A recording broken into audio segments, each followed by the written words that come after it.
Jdeme si oba fightery blíže představit, začínáme rohem modrým, 22 let, 172 cm, 70 kg, bilance 5 výher, jediná porážka, CSC Karviná, Tomáš Willy Willert!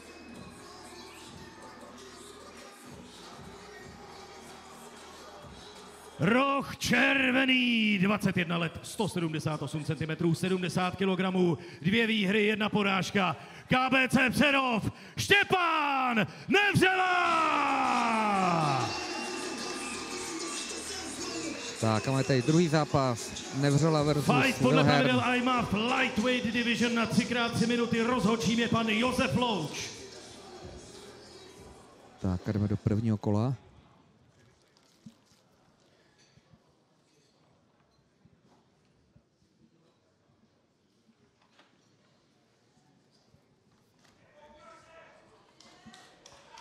Mírná výšková převaha je v červeném rohu. Štěpán Nevřela 178 cm, Tomáš Willert 172.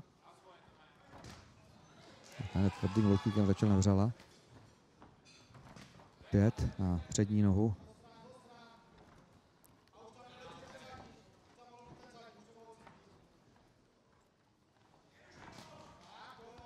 Třetí.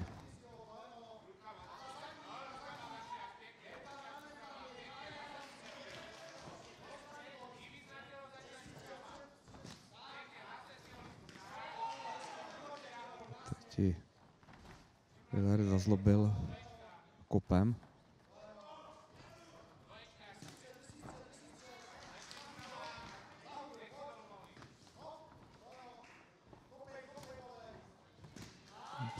Opět kombinace na přední nohu.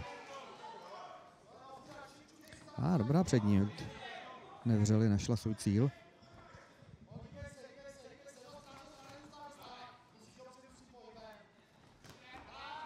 Na zadní prošla krytem Willerta a teď se pokusil Nevřela zachytit nohu svého soupeře. Opět dobrý kop na přední nohu. Dobrá zadní ruka. Je to sice vždycky o jednom úderu, ale sbírá body určitě Štěpán Nevřela. A dobře odbránili pokus o strh od Willerta.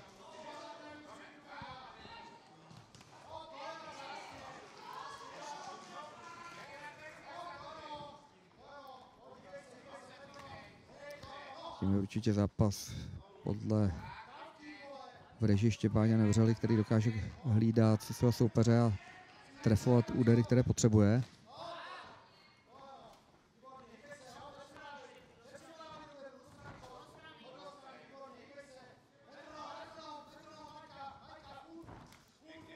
Teď je dobrá zadní ruka od Willerta. Ale evidentně Štěpánovi Nevřelovi sedí víc postoj a dokáže trefovat údery, které potřebuje. I když už si teď Tomáš Willert tu zadní rukou hlídá, takže Štěpán Nevřela netrefuje úplně tak, jak by potřeboval, ale opět úřaduje přední nohou.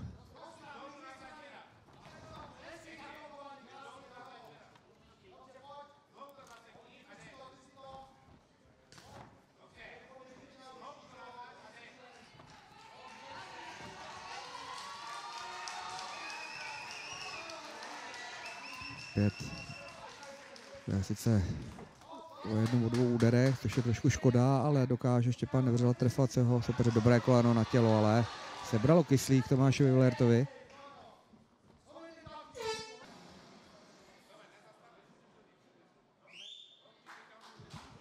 Tak jdeme do druhého kola. Druhého zápasu dnešního večera GC v Olomouc.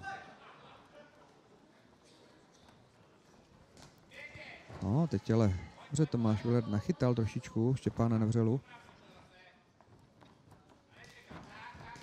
Ale dobrá zadní.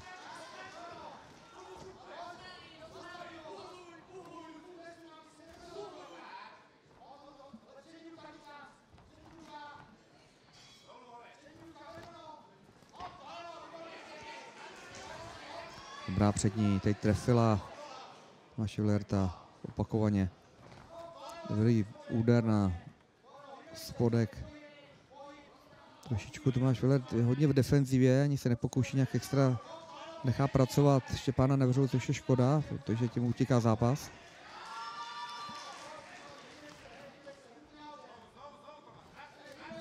Dobrý zdvihák. A hned 2 údery, sice do krytu, ale samozřejmě i to bere energii a Tomáš Vilert se pokouší svázat, protože samozřejmě mu nechutnají ty údery, ale velmi dobře si to hlídá Štěpán Nevřela.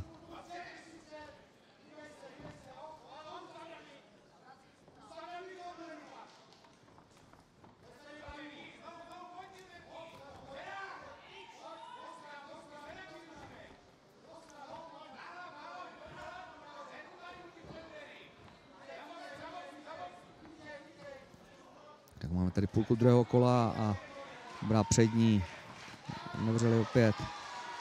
Tvrdý úder. A Tomáš Vilert nějak nemůže najít recept na dobrý box Štěpána Nevřely. Až teď, zase to zakřik, ale Nevřela dokázal uhlídat, odkontrolovat tu klece a velmi dobře, musím pochválit, dobrá práce u Pletiva. A pozor, teď tam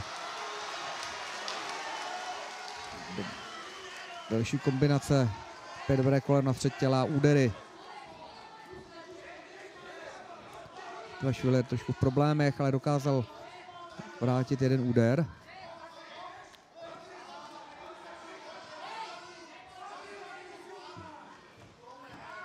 Opět se snaží svázat Tomáš Vilert, ale Nevřela odtlačil svého soupeře, teď i sám trošičku, podle mě lehce utavený, tam netrefil ty údery. Když řeknu, že netrefil, tak trefí, že opět dobrý úder ze zadní ruky. Tvrdý zdvihák teď trošku zahulil Vilert a je v problémech. Pletivá. Dobré koleno na střed těla. Bere kyslík Tomáše Vilerta. Tak dobrý low kick a velmi zajímavé druhé kolo. A opět nádherné koleno na střed těla. Tak, velmi, velmi dobré druhé kolo, hlavně pro Štěpána Nevřelu, který opět zdominoval svého soupeře.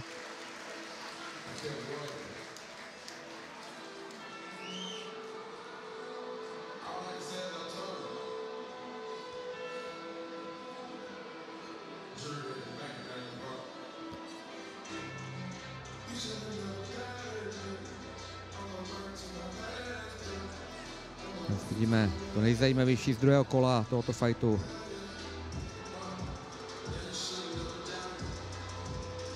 Krásná kombinace, nevím, jsem si myslel, že to koleno šlo trošku na hlavu, ale omlouvám se, šlo na kliční kost, takže naprosto v pořádku, protože samozřejmě podle amatérských pravidel se nesmějí kolena na hlavu, ale oba borci si to dobře hlídají.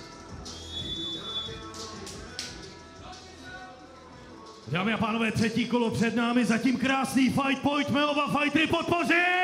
Přesně tak, jak říká Petr Suchoň, nádherný zápas, tady vidíme podání těchto dvou borců a uvidíme, jestli se Tomáš Vilert pokusí ještě otočit tento zápas ve svůj prospěch. Opět od první vteřiny výměny v postoji, to je to, co se musí divákům líbit.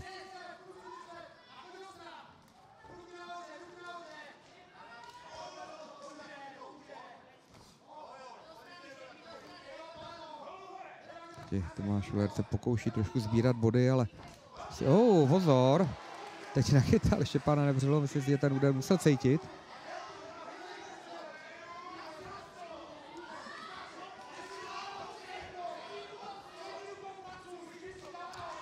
To je dobrý spodek a hned úder na hlavu.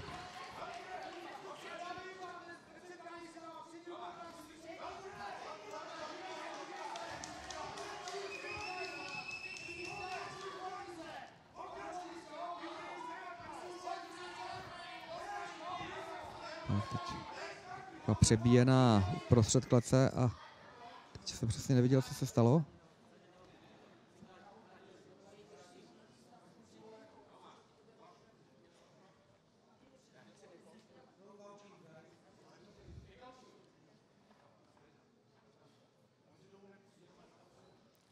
No, teď se šel středový jestli sám ptát, se nebyl jistý i bodových rozhodčích, ale tak jedeme dál, je všechno v pořádku a Ještě nás čekají 2 minuty tohoto fightu.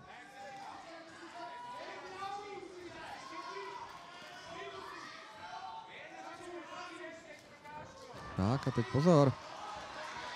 Pan Nevřela se pokusil poprvé za zápas předizvojit na zem, ale tomu nevyšlo a Tomáš Willer teď se pokouší tlačit na svého souka, cítí, že je unavený a opět trefil ten backfist. Celkem dobře. Ta tvrdá zadní ruka. Willera, Štěpán Nevřela je trošku zatavený, si myslím. No a dobrá zadní ruka opět. No.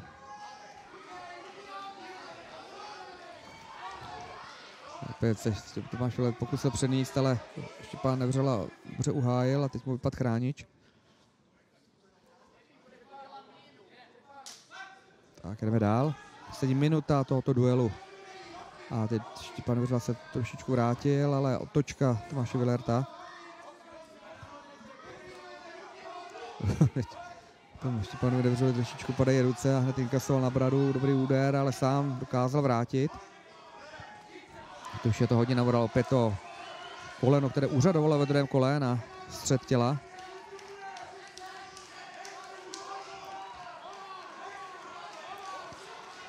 Teď už je taky boj o každou vteřinu, samozřejmě oba toho mají plný zuby. Teď backfist pro změnu Tomáše Nevřely. Dobrá zadní, která už ale nemá tu tvrdost jako v prvním a druhém kole. Dobrá kombinace Štěpána Nevřely. To je dobrá zadní ruka, ale jak říkám, když mu padá na bradu svého soupeře, ale bez nějakého efektu a 10 sekund tohoto zajímavého duelu, který se musí líbit divákům. Nádherné koleno. Odpískaný konec zápasu a určitě zážitek, krásný zápas. Krásný fight je na konci, obrovský aplaus pro oba! Teď si počkáme na verdikt rozhodčích.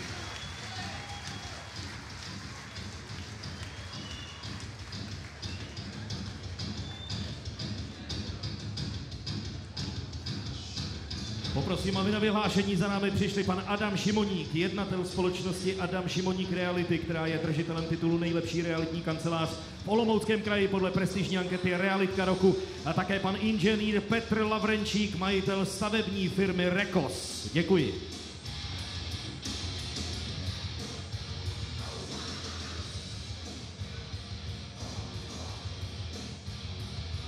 Tak opět to nejzajímavější z tohoto zápasu. Štěpána Nevřely, Tomáše Willerta. My si počkáme na oficiální vyhlášení.